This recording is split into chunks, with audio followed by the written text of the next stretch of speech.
The wind on Mars does not howl, it hisses. It is a thin, ghostly sound like air leaking from a tire slipping through the jagged rocks of Jezero crater. This is a place of absolute crushing science. If you were to stand there without the protection of a helmet, the science would feel heavier than the gravity. But you cannot stand there. The air is poison 95% carbon dioxide, and the temperature hovers around minus 80 degrees Celsius, cold enough to snap steel like a dry twig. Jezero crater is a graveyard of water. Billions of years ago, a mighty river flowed here, filling this basin with a shimmering lake. Now it is nothing but dust and rust. The ground is painted in 1,000 shades of red, burnt orange, deep ochre, pale salmon, and the colour of dried blood. The sky above is not the blue of Earth, but a dusty butterscotch tan that fades into a terrifying empty black as it reaches straight up into space. In the middle of this vast empty red ocean there is a single traveller. Its name is Perseverance. To the scientists back on Earth, 47 million miles away, it is a triumph of engineering. It is a mobile laboratory, a car-sized robot packed with cameras, lasers and drills. But out here in the desolation it feels less like a Matisse, and more like a lonely creature. It is the solitary sentinel of a dead world. Perseverance has 6 aluminum wheels that crunch over the sharp rocks. It has a long mechanical neck that holds its head, a box of sensors and cameras that look remarkably like 2 wide, curious eyes. It wakes up when the sun rises, a small pale star in the distance. It stretches its robotic arm, checking its joints in the freezing morning light. It hums with electric life, a soft vibration that is the only heartbeat on the entire planet. For years, Perseverance has followed a routine. Wake up, receive instructions from the deep space network on Earth, drive a few meters, drill a rock, take a picture, sleep. It is a slow, methodical existence. The rover does not feel boredom, but if it could, it would be the most bored being in the universe. Every day is red, every rock is dusty, every horizon is empty. Until October 4th, 2020. It began as a standard solar Martian day, which is just slightly longer than a day on Earth. The mission log listed simple tasks for the rover: travel to the edge of the ancient river delta and take a panoramic photo of a ridge named Wildcat Ridge. The scientists at the Jet Propulsion Laboratory in California wanted to study the layers of sediment there. The sun was high overhead, casting short, sharp shadows across the sand. The rover's wheels groaned softly as it crested a small dune. It came to a stop, its suspension rocking slightly as it settled. Target acquired, its internal computer noted, initiating Mastcam Z sequence. The camera on its mast swiveled. The glass lenses zoomed in, focusing on the chaotic pile of rocks 300 meters away. The autofocus motor whirred a tiny mechanical sound instantly swallowed by the thin atmosphere. Click, click, click. The rover took a series of high-definition images, stitching them together to create a mosaic. It was just data. Ones and zeros. To the rover, the image meant nothing. It did not know what a rock was or what a river used to be. It only knew contrast, light and shadow. But in one of those frames in the bottom right corner, there was something that defied the pattern. The Martian landscape is chaotic, but it follows rules. Rocks are jagged or rounded by wind. Dust lies in drifts. Everything is coated in the same reddish powder. But this object was different. It was small, perhaps only 10 centimeters long. It was perfectly straight. It was white, a stark, blinding white that stood out violently against the rusty background. It lay resting on a flat stone as if someone had just placed it there a moment ago. It did not look like a rock. It did not look like a piece of the rover that had fallen off. It looked manufactured. Perseverance finished its sequence. It packed the data into a radio signal, aimed its high-gain antenna toward the blue dot of Earth, and fired the message across the void. The signal travelled at the speed of light, taking 14 minutes to cross the darkness of space. Back on Earth. Inside the control room, the data arrived. It was processed, decoded, and turned back into a picture. A junior image specialist was the first to see it. She was likely drinking coffee, scrolling through the raw feed, looking for clarity and focus issues. Then she stopped. She zoomed in. She blinked, wiped her screen, and zoomed in again. "What is that?" she whispered. The image was grainy when zoomed in that far. The object was on the edge of the camera's resolution. It was a white cylinder with a distinct orange band near one end. A wisp of something. Was it dust? Was it vapor seemed to curl up from the tip? It looked exactly, undeniably, like a lit cigarette. NASA is a cautious organization. They do not like to jump to conclusions. Usually when they see something weird on Mars, it turns out to be a trick of the light or a rock shaped like a spoon or a face. They call this pareidolia, the human brain's tendency to see familiar shapes in random patterns. But the internet is not cautious. The raw images from Perseverance are automatically uploaded to a public server. Within hours, a space enthusiast on a forum called Reddit found the photo. They cropped it, sharpened the contrast, and posted it with a simple caption, "Is Perseverance taking a smoke break?" The reaction was not a slow burn, it was an explosion. By the next morning, the image was everywhere. It was on TikTok, Twitter, X, and the front pages of news sites. The hashtag #HadMartianDart started trending, followed closely by #Cosmic Cigarette. People argued passionately. "It's just a rock," said the skeptics. "It's a piece of quartz caught in the sun." "It's trash from the sky crane that landed the rover," said the engineers. "Just a piece of insulation tubing." But the romantics, the dreamers, and the conspiracy theorists saw something else. To them, the image was too perfect. The way it rested on the rock looked casual, deliberate. The white cylinder was too smooth. And that wisp at the end, it looked too much like smoke. The image had a cinematic quality to it. It evoked a feeling of noir mystery. It painted a picture of a tired detective standing on the edge of a cliff looking out over a dead world and tossing a cigarette away before turning back to the case. It humanized the void. It made the empty, scary red planet feel suddenly inhabited. Even if it was just a trick of light, the cosmic cigarette became a mirror. We looked at Mars, and for the first time it felt like Mars was looking back at us, relaxed and indifferent. NASA issued a statement promising to investigate. They commanded Perseverance to stay put. They ordered the rover to drive closer, to extend its robotic arm, and to use its Sherlock laser spectrometer to analyze the white object. For the next 24 hours, the world held its breath. The lonely sentinel on Mars woke up to a new command. It turned its wheels, it approached the mystery. The wind hissed over the rocks, the dust swirled, and Perseverance moved closer to the object that would change everything. The photograph sat on the screen between them, a glowing phantom against the pitch-black background of space. It did not look like a standard comet. Standard comets are like darts, a sharp point with a long straight tail trailing behind. This object, however, looked like a celestial fan, a spread of green light rotating around a central axis. To the uninitiated eye, it looked like the comet was spinning wildly or discharging gas in a spiral. But to understand what was really happening, one had to step into the arena of perspective. This is where the gentle tug-of-war began between the camp of physics led by the rational mind of Avi Loeb and the camp of structure championed by the observant eye of Horace Drew. Avi leaned back, looking at the image not as a static painting but as a dataset of movement. For the physicist, the image was not a snapshot of a single moment, it was a compression of time. "It is an illusion," Avi said, his voice calm, grounded in the certainty of orbital mechanics. "You are looking at a time lapse, but your brain is trying to interpret it as a solid object." He began to break down the phenomenon. In the vast theatre of the solar system, nothing is standing still. The Earth is spinning and rushing around the Sun at 67,000 miles per hour. The comet C2022 E3 is falling toward the Sun at incredible speeds on its own elliptical path. When an astronomer points a telescope at this object for a long period, they are not capturing a statue. They are capturing a runner on a track. Avi offered a simple analogy to clear away the confusion. "Imagine standing on a bridge over a dark highway at night," he explained. "You set up a camera and leave the shutter open for 30 seconds. A car drives by. In the final photo, do you see a Carnum? You see a long streak of light. The headlights have been stretched into lines. Now," Avi continued, "imagine that the car is not driving in a straight line but is taking a sharp curve. And imagine that you on the bridge are also moving sideways.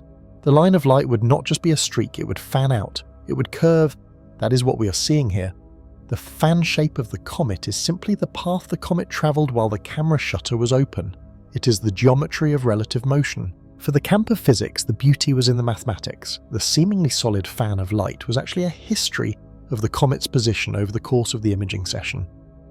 The wide edge of the fan was where the comet started, and the narrow point was where it ended, or vice versa, depending on how the images were aligned. It was a map of time drawn in light. However, Horace Drew, representing the camp of structure, was not entirely satisfied. He understood the physics of motion blur, but his eye was trained on the nuances of colour and light intensity. He pointed to the monitor tapping the screen where the bright white centre met the ghostly green fog. "I accept the motion," Horace said, "but look at the separation. If this is just a simple smear of light like a car headlight, why are the colours so distinct?" This was the problem of colour. The comet has two distinct parts. First, there is the nucleus and the dust, which reflects sunlight and appears bright white or yellowish. Second, there is the coma, the atmosphere of gas surrounding the comet. In this specific comet, the gas contains high amounts of diatomic carbon, which glows with a vivid electric green colour when hit by ultraviolet sunlight. Horace argued that if you take a wet painting and smear it across the canvas, which is essentially what a long exposure motion blur does, the colours should mix. The bright white of the core should have smeared over the delicate green of the coma, washing it out. The result should have been a pale, muddy streak. But look, Horace insisted. The centre remains piercingly white, the fan radiating out from it is pure green. The structure has integrity. A simple smear does not explain why the green aura seems to hang behind the white core like a ghost rather than blending with it. To resolve this debate, they had to dive deep into the technical art of astrophotography, the technique known as stacking. Astrophotography is rarely a single click of a button. Because comets are faint, cameras need to collect light for hours to make them visible. But you cannot leave a camera shutter open for hours, or the background stars will trail into lines due to Earth's rotation. Instead, photographers take hundreds of short exposures, perhaps 30 seconds each, and then use software to stack them on top of each other like sheets of transparent tracing paper. This process is painting with light over time. When the software stacks the images, it has to make a choice. It can line the images based on the stars, which makes the stars sharp points and turns the moving comet into a blur, or it can align the images based on the comet. In this case, the photographer tracked the comet, but because the comet is rotating and moving against the background and the Earth is moving, the stacking process created a geometrical paradox. Here is the solution to the mystery, the bridge between Avi's physics and Horace's observation, the intensity ratio. The white nucleus of the comet is incredibly bright, a concentrated point of high-intensity light. The green gas coma is very large but very faint, a low-intensity glow. When the images were stacked, the bright white nucleus acted like a burning pen. In every single frame, that white point was intense. As the software layered the images, the white core remained the anchor. However, the green gas is diffuse, it is transparent. When the comet moved, the faint green light from frame 1 did not block the view of the green light from frame 2. They added up. But here is the key. The white light was so strong that it dominated the center of the image regardless of the motion. It saturated the sensor. The green light was only visible where it extended beyond the white glow. Because the comet was moving relative to the stars and the viewing angle from Earth was changing, the green layers from the earlier images fanned out to the side, creating that beautiful translucent wedge shape. The white core didn't smear into the green because the white was a solid point source while the green was a cloud. You can see through a cloud, you cannot see through a light bulb. The fan was indeed a motion artifact, as Avi claimed. It was a record of the comet's path, but the reason it looked so beautiful, so separated into white heart and green wings, was due to the structural difference in the light sources, as Horace observed. The green did not overwhelm the white because it was too faint. The white did not wash out the green because the green extended physically further into space than the dust core. They sat back looking at the image with new eyes. It was no longer just a picture. It was a collaborative masterpiece between nature and technology. The geometry of the solar system provided the motion. The chemistry of the comet provided the green carbon and white dust. The camera provided the compression of time. It is not a spaceship, Avi concluded softly, a smile touching his lips. It is something better. It is a clock.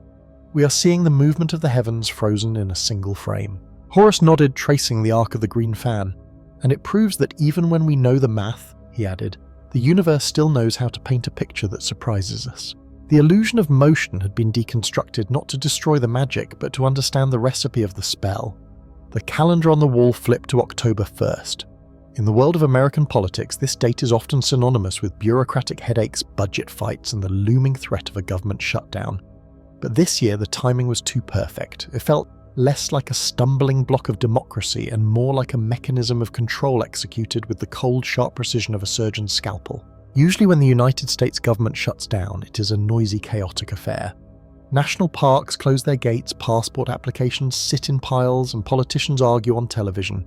However, for the scientific community, a shutdown means something very specific. The public outreach websites go dark. The live streams are cut. The constant flow of raw images from the rovers and satellites is replaced by a static grey screen with a polite apology text. Under normal circumstances, mission control remains active. You cannot simply turn off a spaceship, but the public interface is severed. This time, that severance happened exactly 24 hours after the Perseverance rover stopped sending standard weather reports and started sending something else. The coincidence was suffocating. To the average person, it was just another boring budget failure in Washington. But to those who watched the stars, it felt like a door being slammed shut and locked from the inside. The NASA homepage was gone. The Jet Propulsion Laboratory raw image feed, usually a chaotic gallery of black and white photos of rocks and dust, was inaccessible. If this had just been an American issue, the amateur astronomers and internet sleuths would have simply pivoted. They would have turned their digital eyes toward the other great powers. Space is not owned by one nation and the sky above Mars is crowded. If NASA closes its blinds, surely the neighbours are still watching. But the neighbours were not watching. Or rather, they were watching, but they were not speaking. This was the true deafening silence. The European Space Agency, or ESA, is typically the voice of reason and open collaboration. Their Mars Express orbiter has been circling the red planet for years, acting as a reliable old grandfather clock ticking away and sending back consistent data. Usually European scientists love to share their findings, often publishing beautiful colour-corrected images of Martian ice and valleys. Yet on October 2nd, the ESA released a short dry statement citing antenna maintenance and unexpected data packet loss. Their feeds did not go dark, but they became loops of old information. They were playing reruns. Then there was China. The China National Space Administration, or CNSA, operates with immense national pride. Their Tianwen-1 orbiter and Zhurong rover are jewels in their technological crown. Typically, if the Americans stumble or go silent, Beijing seizes the opportunity to broadcast their own success, filling the void with high-resolution panoramas and patriotic updates. It is a rivalry that has defined the modern space race. But not this time. The silence from Beijing was heavy. There were no triumphant photos, no contradictory reports, no statements mocking the American shutdown. Instead, the Chinese social media accounts dedicated to space exploration simply posted generic holiday greetings and educational trivia about the history of rocketry. It was a digital wall as effective as the physical one. The United Arab Emirates, a newer but enthusiastic player with their HOPE probe, also fell into line. The HOPE probe is designed specifically to study the Martian atmosphere. It should have been the first to scream about the anomaly happening in the dust storms. Instead, the mission status was quietly updated to safe mode due to a solar flare risk. It was a lie. There were no solar flares recorded by any solar observatory on Earth. The sun was quiet.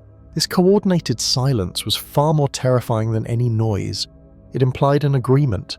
It implied that whatever was happening on the surface of Mars was so undeniable, so paradigm-shifting, that geopolitical rivals had picked up the red phone and agreed to shut up. It suggested that for the first time in history, the fear of the unknown outweighed the desire for national prestige. Up in the cold vacuum of space, millions of kilometers away, the machines were still running.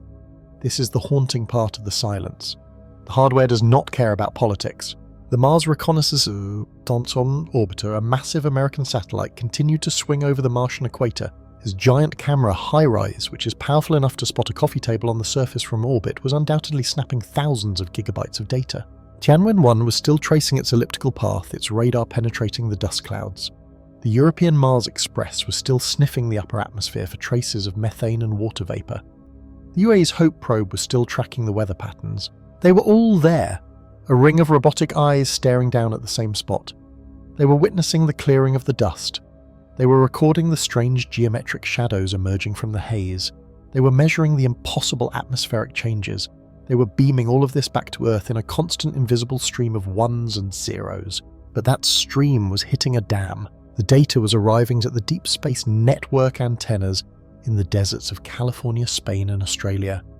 It was arriving at the tracking stations in China and South America. But once it hit the ground, it vanished into the classified servers. The contrast between how these agencies usually act and how they were acting now was jarring. Space exploration is built on public relations. It runs on funding, and funding comes from excitement. NASA needs people to buy t-shirts and watch movies about space. They usually turn every minor discovery into a press conference.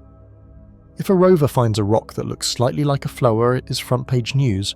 If they find a trace of water ice, they hold a global briefing. Now faced with the greatest anomaly in human history, they offered nothing. No hype, no teasers, no stay tuned, just the hum of servers and the scratching of pens on non-disclosure agreements. The atmosphere in the online communities, the forums, the subreddits, the amateur astronomy clubs shifted from frustration to a grounded, heavy unease. It wasn't the wild panic of a conspiracy theory where people wear tinfoil hats. It was the quiet realization of intelligent people who know they are being managed. It felt like being on an airplane when the flight attendants suddenly stop serving coffee, buckle themselves in and share worried looks, all while the pilot says nothing over the intercom. You don't know what is wrong, but the silence of the people in charge tells you that it's serious. The global space network had not broken down. It had locked down. The silence wasn't an absence of data, it was the presence of a secret. And as the days ticked by, the silence grew so loud it began to hurt the ears of anyone listening closely. 1,000,000 miles away from the noise of our planet, deep in the shadow of Earth, there is a silence that is absolute. Here at the second Lagrange point, or L2 gravity creates a stable parking spot in the void. It is the perfect lookout tower. Floating in this cold stillness is humanity's greatest eye, the James Webb Space Telescope. For the astronomers back on Earth, the telescope is not just a machine, it is a time machine and a chemical analyzer. Its massive gold-coated mirrors are designed to catch the faint heat signatures of the universe, seeing light that is invisible to the human eye. It waits in the dark, its tennis court-sized sunshield blocking out the heat of the sun, earth and moon, keeping its instruments frozen at temperatures near absolute zero. This extreme cold is necessary. To see the faint heat of a distant object, the observer itself must be colder than ice. The telescope turned its golden mirrors toward the Traveller 3I Atlas. The scientific community held its breath. For decades, our understanding of comets and interstellar visitors was governed by the dirty snowball theory. Proposed in the mid-20th century, this theory suggested that objects moving through the cosmos were essentially clumps of frozen water mixed with dust and rock. We expected them to be wet. We expected that when they got close to a star, the heat would melt that water ice, creating a tail of steam. It was a comfortable standard model, but 3I Atlas was about to break the model. As the telescope focused its near-infrared spectrograph on the object, it wasn't taking a picture in the traditional sense. It was catching the light bouncing off the object and breaking it down into a spectrum. This is the beauty of modern chemistry. We do not need to touch a star or a comet to know what it is made of. We only need to look at its light. Every element in the periodic table, every molecule leaves a unique fingerprint in the light, a series of dark lines or bright spikes that tell a story of atomic structure. When the data came back from L2, it was not a picture of a dirty snowball. It was a chemical impossible puzzle. The data appeared as a graph, a jagged line of peaks and valleys representing the absorption of light. The scientists were looking for the signature of water. Water is the most common solvent in the universe. It is the backbone of the dirty snowball theory. They expected to see the massive, unmistakable spike in the spectrum that represents H2O. Instead, the water signature was faint, almost a whisper. Dominating the spectrum was something else entirely. There was a massive, undeniable spike representing a different molecule, carbon dioxide. The ratio was shocking. In a typical comet from our own solar system, water usually vastly outnumbers carbon dioxide. But on 3I Atlas, the chemistry was inverted. For every single molecule of water detected, the telescope found 8 molecules of carbon dioxide, an 8-to-1 ratio. This number 8-to-1 became the center of the mystery. It meant that 3I Atlas was incredibly strangely dry. It wasn't a wet snowball, it was a frozen block of dry ice and dust devoid of the moisture we associate with life and comets. This discovery shifted the conversation from what is it to where did it come from. The chemistry of an object is like a passport stamp. It tells you where the traveller was born. Water freezes at a certain temperature, but carbon dioxide requires conditions that are much, much colder to freeze into a solid. For an object to form with so much carbon dioxide and so little water, it could not have been born in the warm, chaotic center of a planetary system like ours. The implications painted a picture of a frozen, lonely origin. 3I Atlas must have formed in a dry star system, or perhaps on the very outer fringes of a nebula, where the temperature drops to hundreds of degrees below zero. It was born in a place where oxygen did not bond with hydrogen to make water, but instead bonded with carbon. Imagine a star system where the snow line, the distance from the star where compounds freeze, was pushed far out. In this alien nursery there was no steam, no liquid flows, only the crystalline accumulation of carbon and oxygen. 3I Atlas coalesced in the dark, collecting carbon dioxide frost layer by layer over millions of years. It is a relic of a system that might have been too cold for life as we know it, a system of dry ice and silence. The beauty of this observation lies in the molecules themselves. Through the James Webb Telescope, we are watching the vibration of atoms. The CO2 molecule is linear, a carbon atom in the center, with an oxygen atom on either side. When sunlight hits it, the molecule vibrates, stretching and bending. The telescope at L2 sees this tiny atomic dance across millions of miles of vacuum. It reveals that the universe is not uniform. It is not all made of the same dirty snowballs. There are pockets of the galaxy that are chemically distinct places where the recipe for world building is completely different from our own. 3i Atlas is a messenger from one of those dry, cold places. As the object moves away, fading back into the dark, it leaves us with this new reality. We are not just looking at a rock, we are looking at a frozen sample of a different solar system's chemistry. The 8:1 ratio is a code we are still trying to fully decipher. It reminds us that while the laws of physics are the same everywhere, the ingredients of the universe are mixed in infinite surprising ways. The silent observer at L2 continues to watch, waiting for the next question to drift out of the dark. The bond of stellar siblings. To understand the strangeness of Oumuamua, we must first look at the stars themselves. In the grand, violent history of the universe, elements are not born equal. They are forged in the crushing hearts of stars. Among these elements, two share a bond so deep they are almost like cosmic twins, iron and nickel. In the nuclear furnaces of dying stars just before they explode as supernovae, these two metals are created together. Because they sit right next to each other on the periodic table of elements, they have very similar weights and chemical behaviors. When a star explodes and scatters its guts across the galaxy, iron and nickel fly out together. When that dust settles to form new solar systems, asteroids and comets, these two metals remain locked in a tight embrace. In almost every rock we have ever picked up from space, whether it is a meteorite found in Antarctica, or a sample from a nearby asteroid, where you find iron, you will find nickel. The ratio is consistent. They are the heavy metal siblings of the cosmos, inseparable since birth. The Great Separation. This brings us to the observation that stunned the astronomers at the European Southern Observatory. They pointed the Very Large Telescope VLT, a massive collection of mirrors located in the high dry deserts of Chile, at the fading light of Oumuamua. They were looking for the chemical fingerprint of the object. They wanted to know what gases were evaporating off its surface. What they found was baffling. The VLT sensors detected the clear glowing signature of nickel gas. This in itself is rare because nickel usually requires immense heat, thousands of degrees, to turn into a gas. Oumuamua was not that hot, it was barely warm. But the true mystery was not just the presence of nickel, it was the absence of iron. For the first time in the history of observing comets and asteroids, we saw the twins separated. The cloud surrounding Oumuamua was rich in nickel vapor, but completely empty of iron. In nature, this essentially never happens. To separate these two metals requires a very specific, very complex chemical process. It implies that something on the surface of Oumuamua was acting as a filter or a refinery, selecting one metal and ignoring the other. The industrial parallel. The Mond process. To explain how this separation is possible, we have to leave the stars and look at human industrial history. We must go back to the 1880s and a chemist named Ludwig Mond. In the late 19th century, humanity was trying to purify metals to build better machines. Ludwig Mond discovered a strange chemical trick. He found that if you take carbon monoxide, a simple gas, and flow it over a mixture of metals at a mild warm temperature, a surprising reaction occurs. The carbon monoxide molecules ignore the iron. However, they aggressively grab onto the nickel atoms. When the gas grabs the nickel, they combine to form a new compound called nickel carbonyl. This compound is strange because it is a volatile gas even at low temperatures. The gas floats away, carrying the nickel with it, leaving the iron behind as a solid. This is how we purify nickel on Earth. It is an artificial industrial process. We pump gas over the metal, steal the nickel, and move it somewhere else. The data from Oumuamua looks exactly like the smokestack of a factory running the Mond process.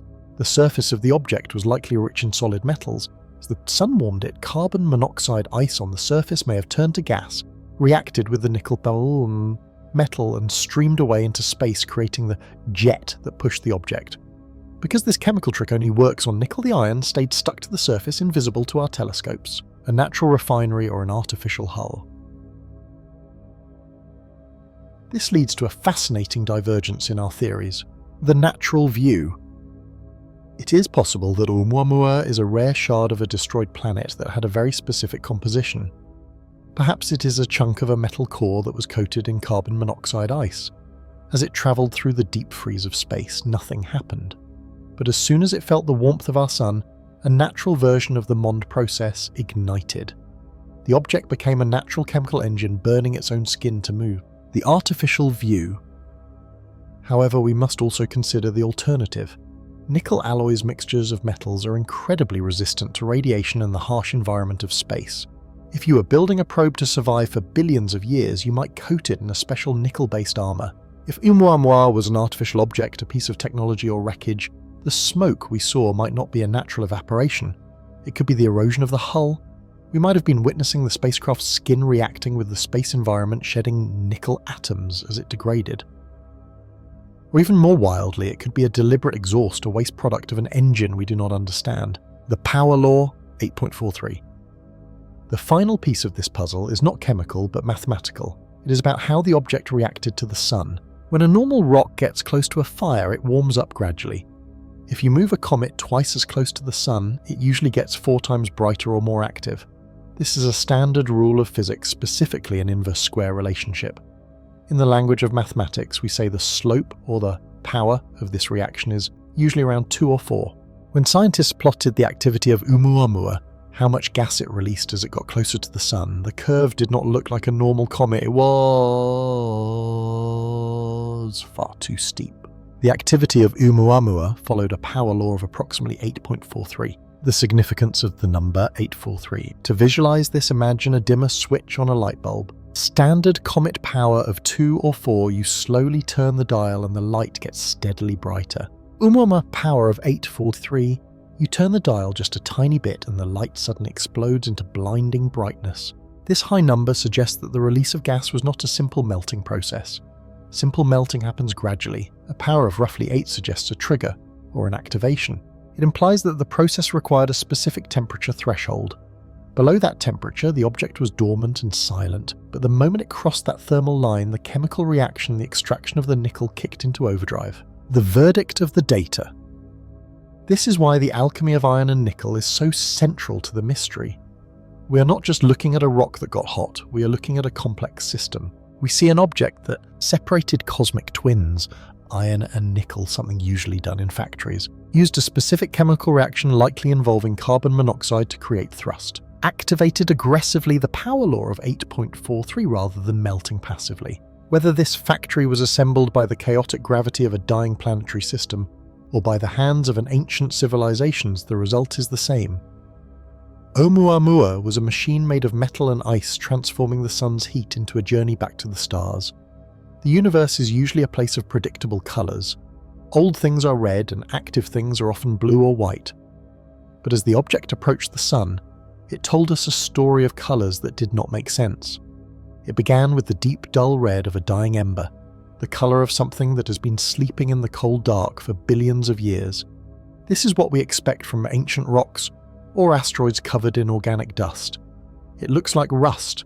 It tells us the object is dead, frozen and silent. However, as the telescopes focused on the object, the data began to shift. The light bouncing off the object changed. It did not stay that dull, sleepy red. As the heat of the sun touched the surface, a ghostly emerald green glow began to appear in the analysis. This shift from red to green is not magic, it is chemistry. But in this specific case, it was a chemistry that broke the rules of how comets usually behave. To understand why this green light was so shocking, we have to look at what usually happens when a comet gets warm. When a standard icy rock gets close to a star, the ice turns into gas. This gas forms a cloud around the rock, which we call a coma. In almost every green comet we have ever seen, the green colour comes from 2 specific chemical friends holding hands. The first friend is diatomic carbon, often written as C2. This is just 2 carbon atoms stuck together. When sunlight hits C2, it glows bright green. It is very common. The second friend is cyanogen, written as Cn. This is a carbon atom stuck to a nitrogen atom.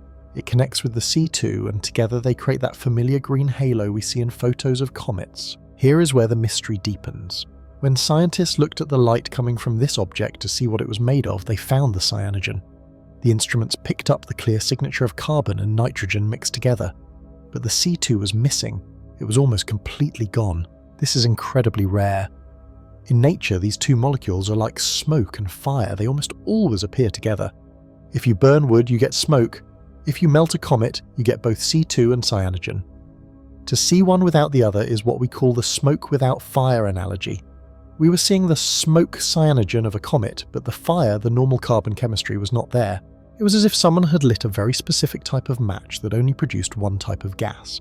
It suggests that the surface of the object was not made of the usual messy mix of water, ice and dust that we see in our solar system. Instead, the surface or whatever was under the surface was pure, refined, or just incredibly strange. This leads us to the nitrogen question. Since we detected so much cyanogen, we know there was a lot of nitrogen being released. Why is this important? In the natural world of asteroids, pure nitrogen ice is not the most common thing to find on a small rock. However, in the world of engineering and technology, nitrogen is very valuable. Nitrogen is used as a propellant. It is used in thrusters for satellites to help them move around. It is also used as high-performance coolant to keep sensitive machines from overheating. If you were to look at the exhaust of a spacecraft, you might see a chemical signature that is high in nitrogen and low in heavy carbon dust.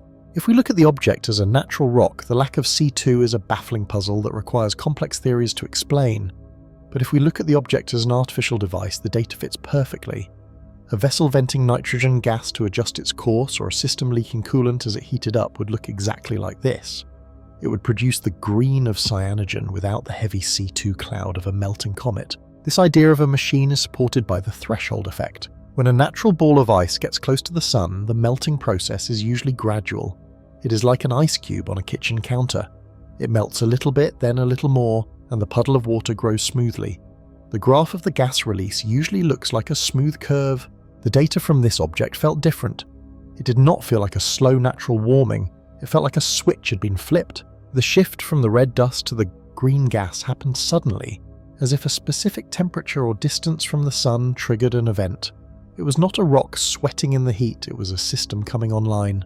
Imagine a dormant probe sleeping in low power mode for 1,000,000 years to save energy. It is covered in cosmic dust, looking red and dead.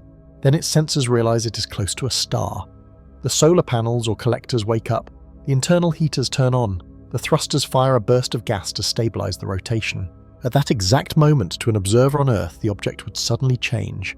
The red camouflage would be blown away or outshined by the green exhaust of the engine or the venting gas. It is a threshold, a line in the sand. Before the line, it is a rock. After the line, it is a machine. We must try to visualize the atmosphere of this event to truly understand how strange it was. Picture the object tumbling through the silent vacuum. For centuries it was invisible, just a dark shape against the black stars. As it enters our neighborhood, it reflects the sunlight, appearing as a dark, rusty red cigar or pancake shape. It looks old, it looks tired. Then the sun hits it. Suddenly, the area around the object lights up. But it is not the dirty, dusty white cloud of a normal comet. It is a vibrant, electric emerald color. It is a clean glow. This green light surrounds the dark red body, creating a shocking contrast. It is the color of energy, of chemical reaction, of movement. The gas does not billow out in all directions comfortably. It seems focused, intense, and rich in nitrogen. It pushes the object, giving it that extra kick of speed we discussed earlier. This visual shift from the dead red of the past to the active green of the present is the visual proof of the enigma. It signals that the object was reacting to its environment. It was not just falling through space, it was responding to it. The missing C2 molecule is the silent witness. It tells us that this was not a dirty snowball melting in the heat. It was something cleaner, something rarer. Whether it was a piece of a destroyed planet composed of exotic ice, or a tank of nitrogen fuel venting from an ancient engine, the green light was a signal. It was a beacon telling us that what we were looking at was unique. The universe was showing us smoke, but we could not find the fire. And usually when you cannot find the fire in nature, it is because the fire is being hidden or controlled inside an engine. To understand the terror and the wonder of 1681 must stop looking at the comet as a monster and start looking at it as a math problem. When Isaac Newton and his contemporaries looked up, they did not just see fire in the sky. They saw a violation of the rules. The universe, as they were beginning to understand it, was a machine. It was a clockwork mechanism of gravity and motion, predictable and elegant. But this visitor refused to follow the script. It was an outlaw. When we strip away the fear and look only at the data, we find a series of coincidences so unlikely that they border on the impossible. We call these the anomalies. The first anomaly was the sheer impossible physical presence of the object. In the grand catalogue of celestial history, most comets are ghosts. They are faint smudges of grey light that require a dark sky and a keen eye to observe. They are shy visitors. But the great comet of 1680 was different. It was a titan. It was not merely visible, it was intrusive. It broke the cardinal rule of astronomy which says that the stars belong to the night. This object was so bright, so violently energetic that it could be seen in the middle of the day. Imagine the statistical odds of a body large enough and reflective enough to compete with the noon sun. It requires a nucleus of immense size and a coma, the cloud of gas surrounding it, of extraordinary density. For a random rock from the frozen edges of the solar system to possess this specific magnitude is like reaching into a bag of gravel and pulling out a diamond the size of a fist. It suggests that this was not a common piece of space debris, but something rare. Something that happens perhaps once in 10,000 years. It was too big, too bright, and too bold. It demanded to be seen. Then came the second anomaly, a phenomenon that confused the best minds of Europe. This was the problem of the anti-tail. According to the physics known at the time, and even the physics we understand today, a comet's tail is formed by the solar wind. The sun releases a stream of energy that pushes dust and gas away from the comet. Therefore, the tail should always point away from the sun. It is a simple rule of cause and effect. Yet as the comet moved away from the sun, observers noted a second narrower beam of light. This spike appeared to point directly toward the sun. It was a geometrical contradiction. It looked like a spear aimed at the heart of the solar system. While modern science explains this as an optical illusion caused by the viewing angle and heavy dust particles, to the observers of the 17th century, it was a sign. It defied the flow of nature. It was as if the wind was blowing north but the flag was flying south. Mathematically, the conditions required to create this specific visual perspective are incredibly precise. The Earth had to be in the exact right position relative to the comet's orbital plane to see this spike. A shift of a few degrees in any direction and the anomaly vanishes. It was a perfect alignment, a trick of light that required the stage to be set with absolute precision. The third anomaly is where the mathematics becomes truly disturbing. This is the mystery of the retrograde orbit. Picture the solar system as a giant racetrack. All the major planets, Mercury, Venus, Earth, Mars, Jupiter, Saturn, move around the Sun in the same direction. If you looked down from the north, they would all be moving counterclockwise. This is the flow of traffic in our cosmic neighbourhood. It is a result of how the solar system was formed from a spinning disk of dust. But the great comet of 1680 was driving the wrong way on a one-way street. It moved in a retrograde direction. It moved against the grain. To a mathematician, this is significant.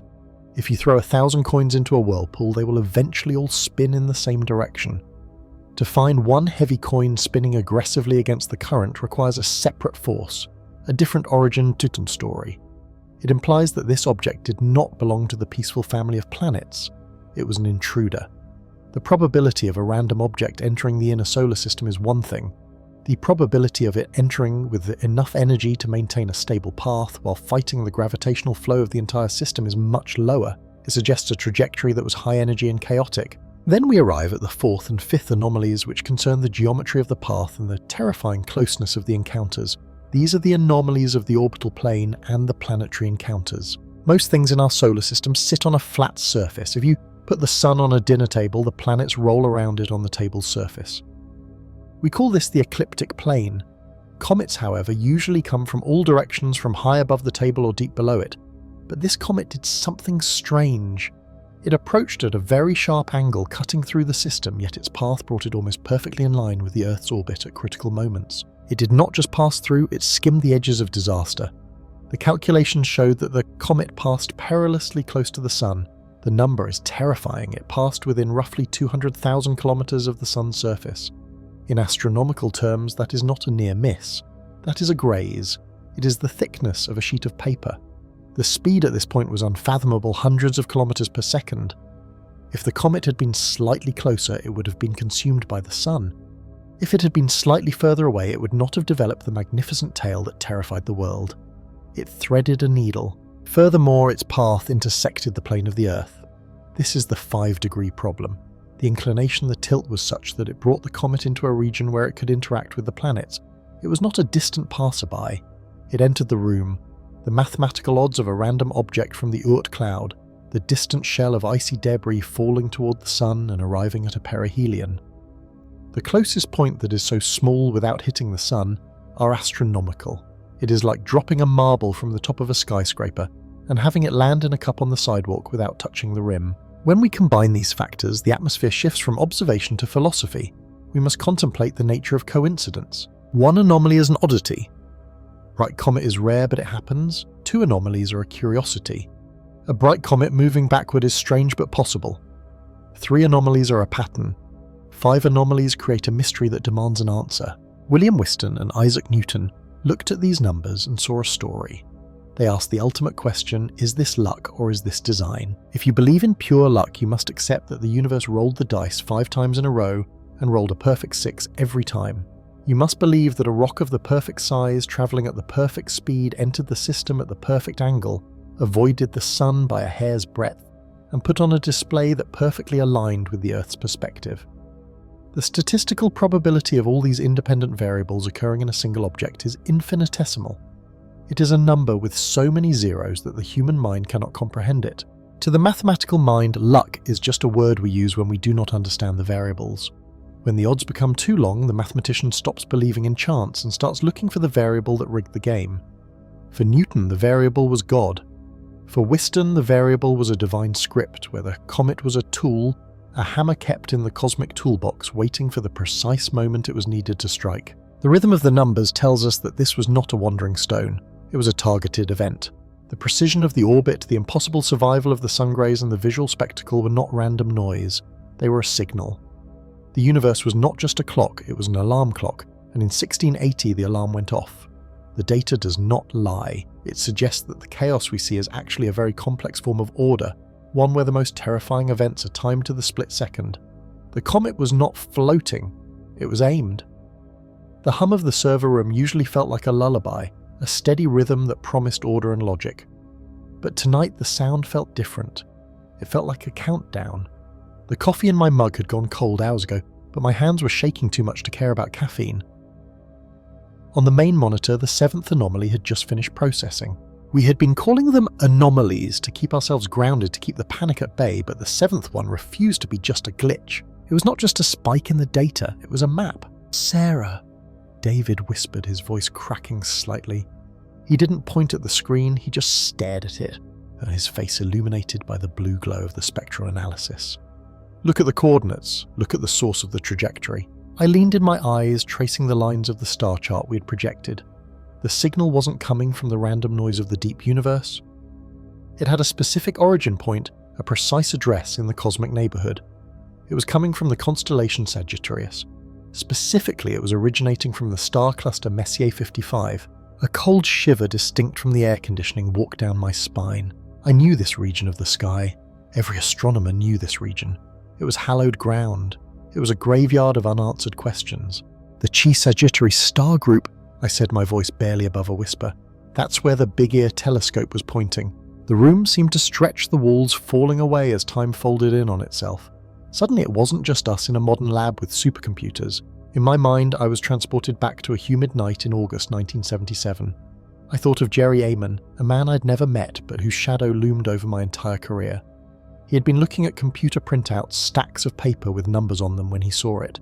A sequence of characters that rose above the background noise of the universe like a shout in a library. 6EQUJ5. He had circled it in red pen and written a single word in the margin, wow! For decades, that signal had been a ghost story.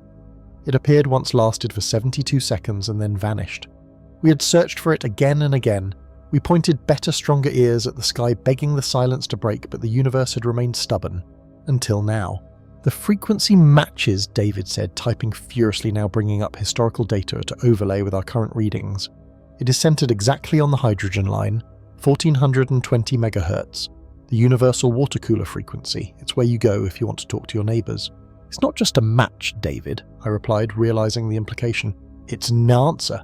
The pulse structure of our 7th anomaly was not identical to the 1977 signal.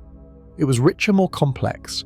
If the wow signal was a simple hello, this was a paragraph. But the fingerprint, the modulation, the bandwidth, the rise and fall of the intensity was the same.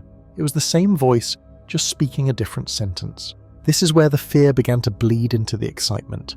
For 40 years, we had assumed the wow signal might have been a mistake, a reflection of a secret satellite, a comet, or just a glitch in an old computer. Skepticism is the armour of a scientist. It protects us from looking foolish. But now that armour was shattering. I turned to the whiteboard, grabbing a marker. I needed to visualise the logic. I needed to stop feeling and start thinking. We need to use Bayesian reasoning here. I said to the room, though mostly I was talking to myself to calm down. Bayesian probability is not about certainty.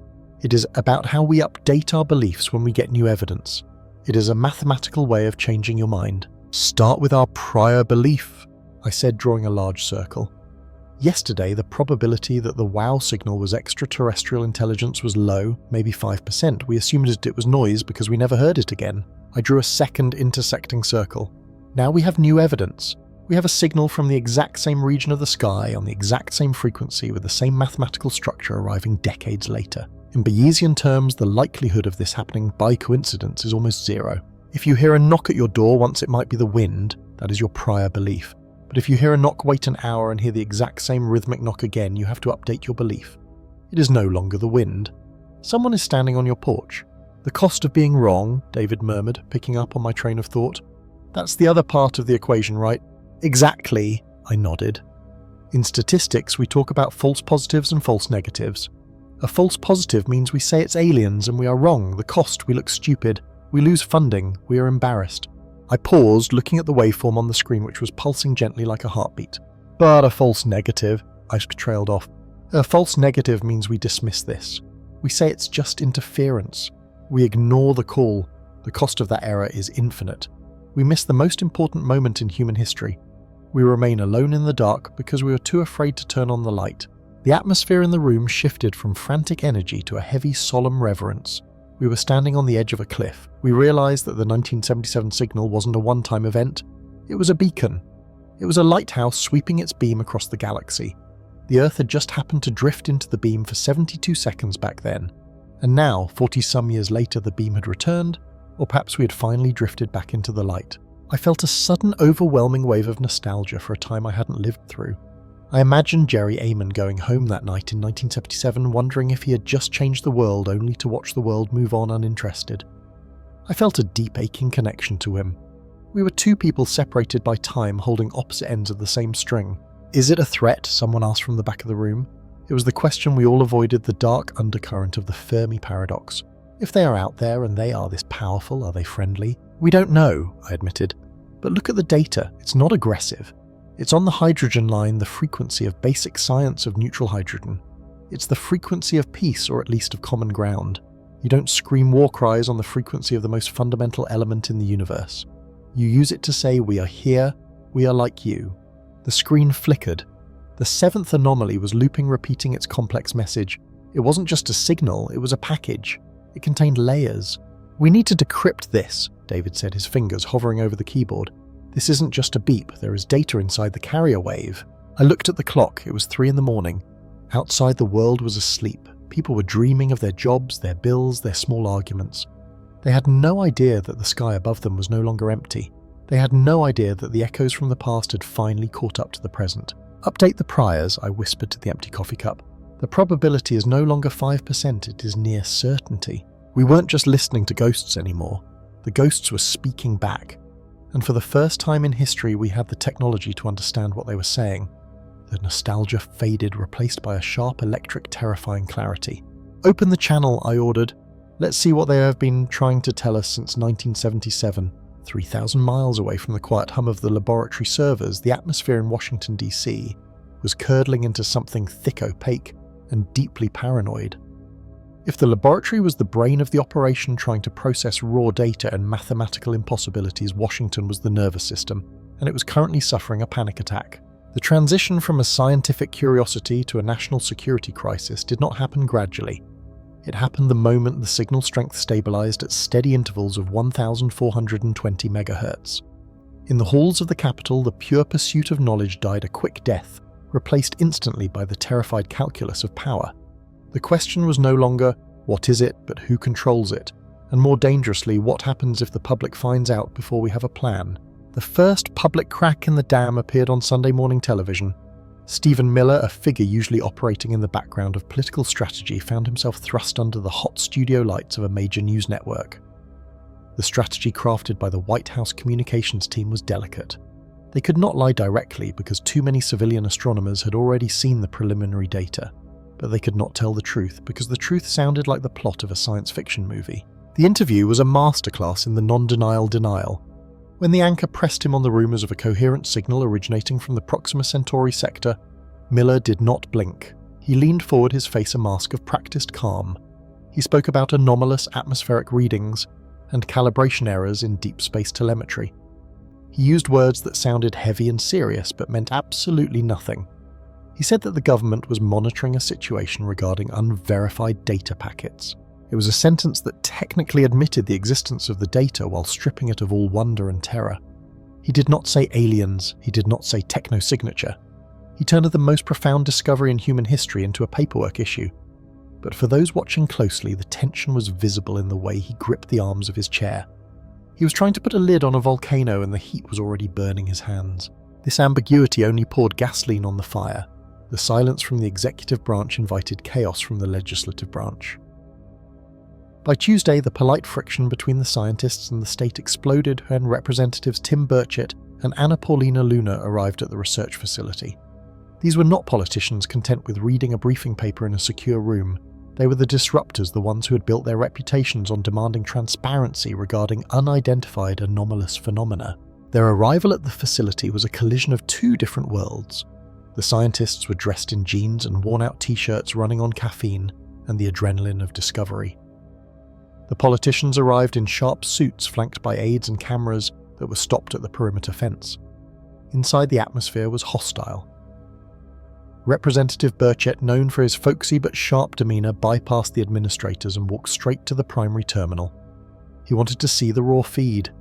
He wanted to see the spectrograms, the visual representation of the signal. The lead researcher tried to explain that the data was still being cleaned, that the background radiation levels were still being filtered out. Representative Luna cut the explanation short. She argued that the American people paid for the satellites, paid for the electricity running the servers, and paid the salaries of every person in the room. Therefore, the data belonged to the public, not to a classified server in the Pentagon. The scientists looked at the politicians with a mix of confusion and disdain. To a scientist, data is something to be verified and peer-reviewed. To the politicians, the data was a weapon to be used against the secrecy of the establishment. The visit ended with no clear answers, only a promise of subpoenas and a threat to cut funding if the doors were not thrown wide open. This clash highlighted the total collapse of the SETI protocols. For decades, the search for extraterrestrial intelligence community had a plan. It was a noble, optimistic document called the Declaration of Principles. It stated clearly that if a confirmed signal was found, the discoverer should inform the Secretary General of the United Nations and the scientific community worldwide. It was designed to ensure that no single nation could hoard the knowledge of other life in the universe. In reality, those protocols were worth less than the paper they were printed on. When the signal hit, nobody called the United Nations. The first call went to the National Security Council. The second call went to the Department of Defense. The protocols assumed that humanity would act as a unified species when faced with the cosmos. Instead, humanity acted exactly like it always did, tribal, suspicious, and possessive. The Post-Detection Task Force, a group of scientists meant to manage this exact scenario, was completely sidelined. They were replaced by the generals and intelligence analysts who looked at the stars and saw potential threats rather than potential friends. Then came the perfect storm. Looming over all this intrigue was the mundane, grinding dysfunction of the federal government, the impending shutdown. Due to a budget dispute completely unrelated to the signal, government funding was set to expire at midnight on Friday. As the clock ticked down, the confusion became dangerous. In a normal situation, a shutdown means national parks close and passport processing slows down. In this situation, it meant that the very people tasked with analysing the most dangerous information in history were unsure if they were allowed to come to work. Essential personnel were told to stay, but who was essential? Was the astrophysicist essential? Was the linguist essential? The confusion created a vacuum. As official channels went dark due to the lack of funding and staff, the rumour mill spun out of control. Without an official press secretary to deny the leaks, the internet began to invent its own reality. Threads on social media claimed that the signal was an invasion fleet. Others claimed it was a warning. Some said it was actually a secret Chinese weapon testing platform. Washington, D.C. became a city of shadows. Meetings moved from official offices to dimly lit bars and encrypted messaging apps. The breakdown of protocols meant that there was no captain steering the ship. The scientists were locked in their labs, terrified of breaking non-disclosure agreements. The politicians were grandstanding on the Capitol steps, demanding answers they wouldn't understand even if they heard them. And the public was left watching the sky, feeling a deep primal vibration that something had changed forever while their leaders argued over budget lines and redactions. The distance between the purity of the signal, a clear mathematical pulse of logic from the stars, and the messy, chaotic, fearful reaction of the human government could not have been greater. The signal was constant, unwavering and true. The reaction in Washington was fracturing by the hour. As the government lights flickered out for the shutdown, the only thing illuminating the Capitol was the terrifying glare of the unknown. The secret was no longer just about science. It was a ticking bomb in the heart of the political machine, and the timer was counting down in perfect sync with the signal from the stars. For centuries, the night sky belonged to anyone willing to look up. Before there were billion-dollar space agencies, government clearances, or massive orbital telescopes, there were simply people standing in the dark waiting for the clouds to part. This is the legacy of the amateur astronomer, a lineage that stretches back to figures like William Herschel. Herschel was not a government scientist, he was a musician who built telescopes in his spare time. Yet from his own garden he discovered the planet Uranus and changed our understanding of the solar system forever. Today that spirit has not only survived, it has evolved into a global digital resistance. The modern amateur astronomer is no longer just a lonely figure on a hill. They are part of a vast interconnected network, a digital observatory that never sleeps. While NASA and other agencies control the most powerful eyes in the sky, they cannot look everywhere at once. This gap is where the amateurs live, filling in the blanks, double-checking the official narratives, and fighting a war for truth using mirrors, glass, and high-speed internet. The weapon of choice for many of these skywatchers is the Dobsonian telescope. To the uninitiated, it looks less like a scientific instrument and more like a water heater or a cannon. It is a simple design, a large tube open at one end with a big mirror at the bottom to catch light. It does not rely on fancy computers or expensive gears. It relies on aperture, the sheer size of the opening. These light buckets, as they are affectionately called, allow ordinary people to gather more light than the professional observatories of a century ago. With this Dobsonian power, the amateur community has become a watchdog. This dynamic became explosively clear during the incident of the controversial solar telescope image. The sun is a difficult target. It is dangerous to look at without heavy filtration, and the heat causes the air to shimmer, making clear images rare. However, a dedicated group of solar imagers track the sun every day. The controversy began on a Tuesday morning. An amateur astrophotographer posted an image to a popular forum showing a strange anomaly near the solar surface. It was not a sunspot, and it did not look like a solar flare. It looked rigid, almost geometric. In the past, such an image would have been dismissed as a smudge on the lens or a speck of dust. But in the digital age, the image went viral instantly. NASA feeds from the Solar Dynamics Observatory showed nothing at that exact timestamp. The official explanation was a transmission error, a missing block of data that the computer filled in with black pixels. The amateur community did not buy it. This is where the concept of democratic science comes into play. The ethos of this group is simple. Do not tell me, show me. And if you will not show me, I will look for myself. Within hours, hundreds of telescopes across the sunlit side of Earth were pointed at the star. They were trying to verify a glitch. This is the power of the crowd. A government agency can hide data, but they cannot turn off the sun. The amateurs were coordinating across time zones, handing off the observation duties from Europe to North America to Australia. As the Earth rotated, they were trying to catch the ghost in the machine. However, this search for truth ran into a modern wall, the AI fog. We live in an era where seeing is no longer believing. 10 years ago, if you had a photograph, it was proof. Today, with the rise of artificial intelligence and deep learning software, anyone can create a fake image of a spaceship, a comet, or a solar anomaly that looks 100% real. The internet is flooded with noise. For the serious amateur astronomer, this is a nightmare. They are not just fighting the physical atmosphere, they are fighting the digital atmosphere of skepticism. When the solar image circulated, half the internet claimed it was an alien megastructure, while the other half claimed it was a mid-journey AI fabrication. The truth was buried in the middle. This forced the astronomers to change their methods. It was no longer enough to post a pretty picture, a JPEG or PNG file. To prove they were doing real science, they had to share the raw data, the massive unprocessed files that come directly from the camera sensor. These files are ugly, dark and noisy, but they contain the mathematical truth of what the light actually did. It became a battle of data versus art.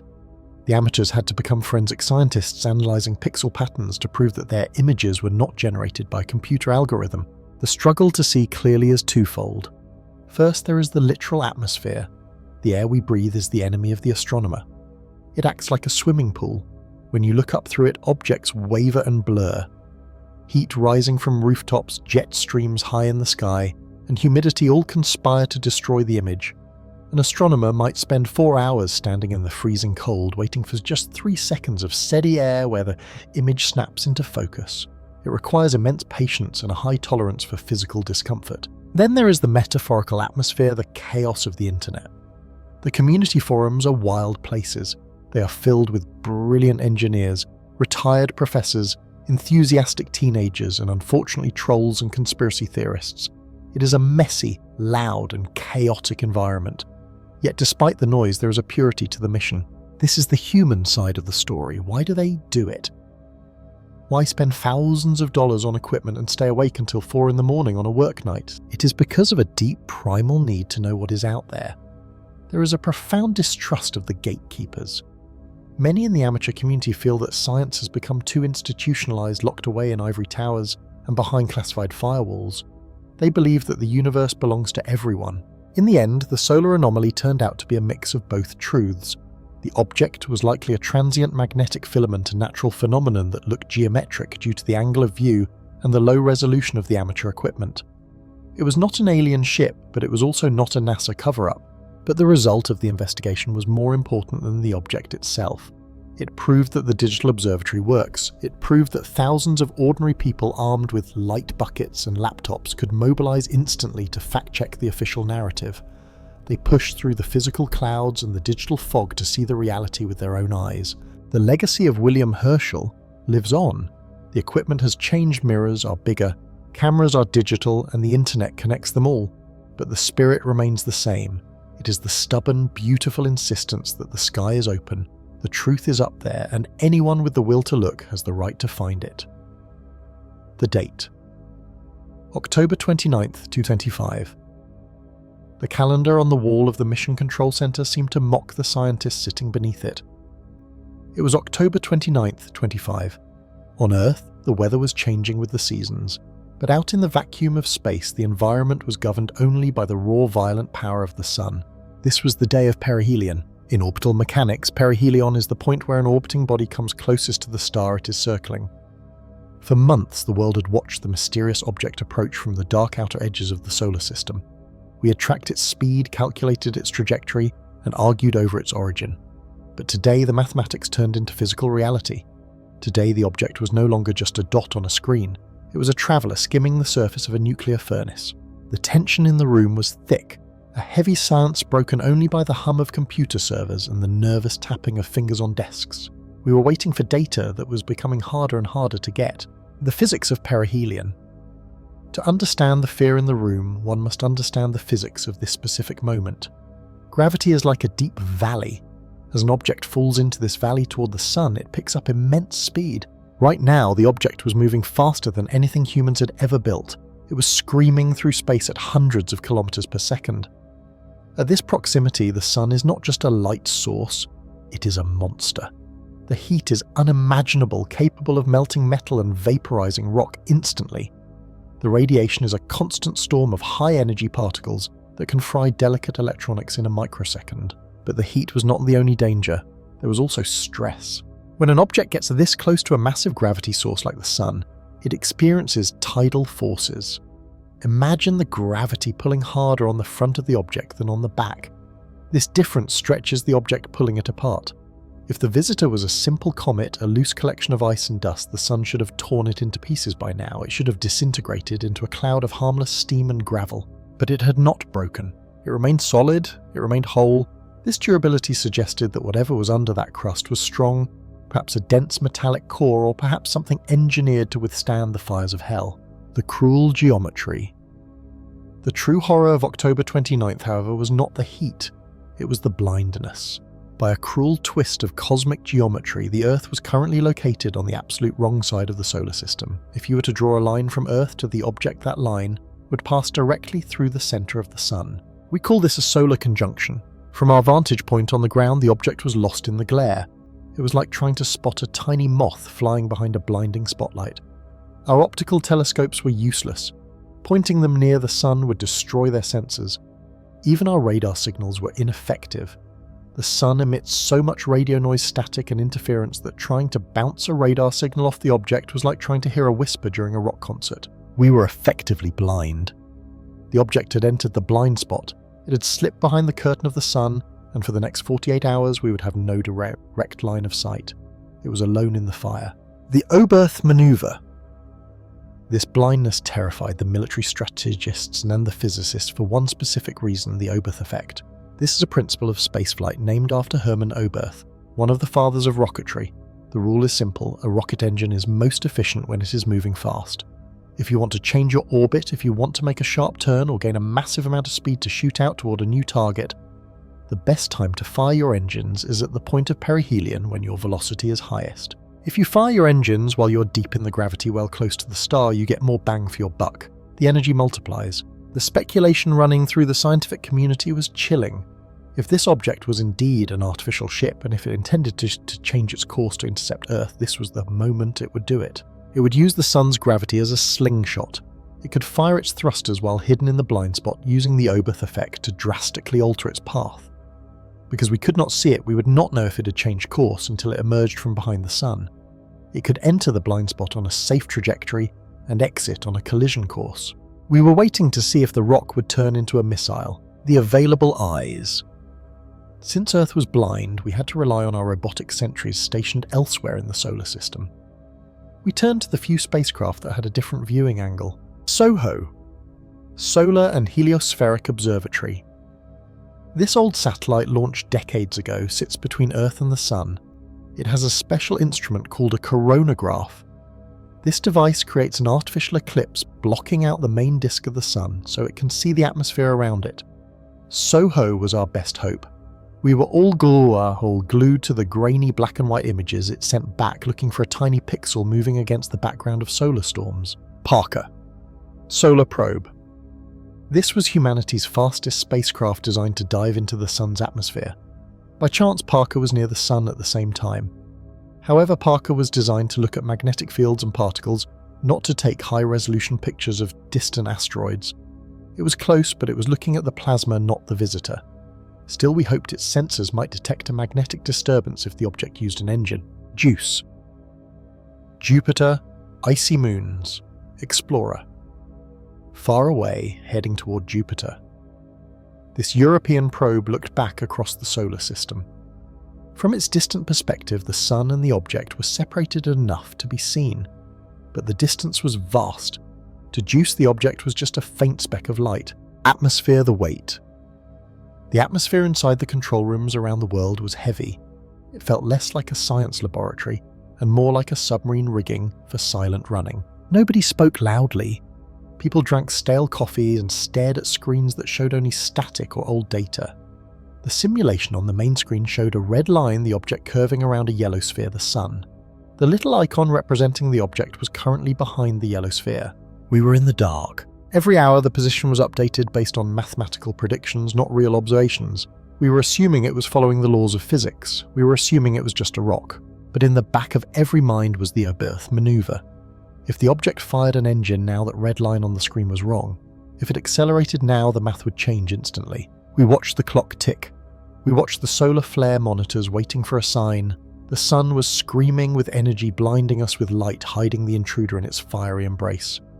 We had to wait for it to come out the other side to see if the universe had changed. We have travelled so far together.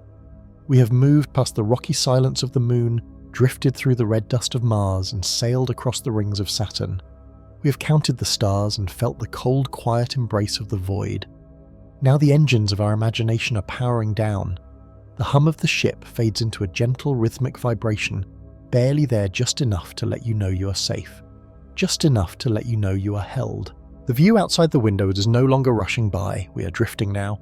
We are floating in the great velvet expanse of the cosmos. In this final moment before the eyes close completely, we find ourselves thinking about what we know, and more importantly what we do not know. We humans have always been measurers. We count the seconds. We measure the distance in kilometers and light years. We know that light travels at roughly 300,000 kilometers per second. We know that the universe is about 13.8 billion years old. We love these numbers because they make us feel like we understand where we are. But here in the deep silence of space, those numbers begin to dissolve. They float away like dust motes in a sunbeam. We are left with something much larger, something much more profound. We are left with the great unknowing. There is a specific feeling settling over us now. It is the feeling of looking toward our own star, the sun. In our story, we have been waiting. We have been watching the blinding brilliance of the solar corona, waiting for something to emerge from behind it. We have been waiting for that mysterious object, that shadow that does not belong. Imagine that glare now, not painful but warm and all-encompassing. Behind that curtain of light, something is moving. Is it a rock tumbling through the dark for millions of years, carved by the ancient gravity of Jupiter? Or is it something else? Is it a ship built by hands we will never shake, shaped by minds we will never meet? The mind wants to solve the puzzle. The mind wants an answer. It wants to say it is this or it is that. But tonight we do not need answers. Tonight the mystery is more comforting than the solution. If it is just a rock, then the universe is a place of natural wonders, a garden of stone and fire that exists whether we watch it or not. That is a peaceful thought. It means the universe is sturdy and real. If it is a machine, if it is artificial, then the universe is a place of life. It means that somewhere across the vast oceans of emptiness, someone else is looking up at the sky and dreaming just like you. That too is a peaceful thought. It means we are not alone in the dark. We realize that it does not matter if the object ever comes out from behind the sun. The waiting is the destination. The wonder is the prize. There is a deep relaxation in accepting that we cannot know everything. We do not need to control the stars. We do not need to understand every orbit. We are allowed to simply let them be. Think of how small we are. In our daily lives, our problems feel so big. Our worries feel like mountains. But from here, floating in the black ocean of space, the Earth is just a tiny blue dot. All the noise, all the rushing, all the schedules, they are invisible from here. We are small, but we are not insignificant. We are the part of the universe that has opened its eyes. We are the part of the universe that dreams. And now it is time for that dreamer to rest. Let this feeling of smallness wash over you like a warm wave. It is not a scary smallness, it is a cozy smallness. It is the feeling of being a child tucked into a large bed. You do not have to hold up the sky. You do not have to spin the planets. Gravity will do that for you. The laws of physics will carry the weight. You only have to do one thing. You only have to let go. Feel your body now. Feel the weight of your blankets. That is the gravity of Earth pulling you gently down, anchoring you to safety. Start with your feet. Imagine the starlight touching your toes, relaxing them instantly. The tension melts away, turning into soft grey mist. The relaxation travels up your ankles into your calves. Your legs are becoming heavy. They are sinking into the mattress, sinking into the soft soil of a quiet planet. The relaxation flows up into your knees and your thighs. The large muscles are turning off. They have carried you all day, but now their work is done. Let them be as heavy as lead, as still as a stone in deep space. Feel the wave of peace move into your hips and your stomach. Your breathing is slowing down, in and out, in and out. It is a slow, steady rhythm like the pulsing of a distant star. With every exhale, you're releasing a little more of the day. You're blowing away the thoughts, the lists, the questions. They float out of your mind and drift away into the vacuum where they simply vanish. The relaxation rises into your chest and your shoulders. Let your shoulders drop, let them fall away from your ears. There is no weight here. You're weightless. You're drifting in zero gravity. Your arms are loose and limp by your sides, your hands open and soft. Feel the warmth travel up your neck, unknotting the muscles, soothing the tension. It moves into your jaw. Unclench your teeth. Let your tongue rest gently. The relaxation spreads across your face, smoothing out your forehead, relaxing the tiny muscles around your eyes. Your eyelids are heavy, so comfortably heavy. They feel sealed shut, protecting you from the light, keeping you safe in the warm darkness. You are drifting further away now. The ship is moving on autopilot. The stars outside are blurring into soft streaks of white and blue. The sun's far behind you now. The mysterious object is left in the silence. You are moving toward a nebula of pure violet sleep. It is a cloud of soft mist waiting to catch you. You are a traveler of the cosmos returning home to the land of dreams. The universe is vast and strange and beautiful, but for now the most beautiful thing in all the galaxies is sleep. Deep, restful sleep. The questions can wait until tomorrow. The answers can wait forever. You're safe, you're calm, and you're drifting, floating, sleeping. Good night, traveler, good night.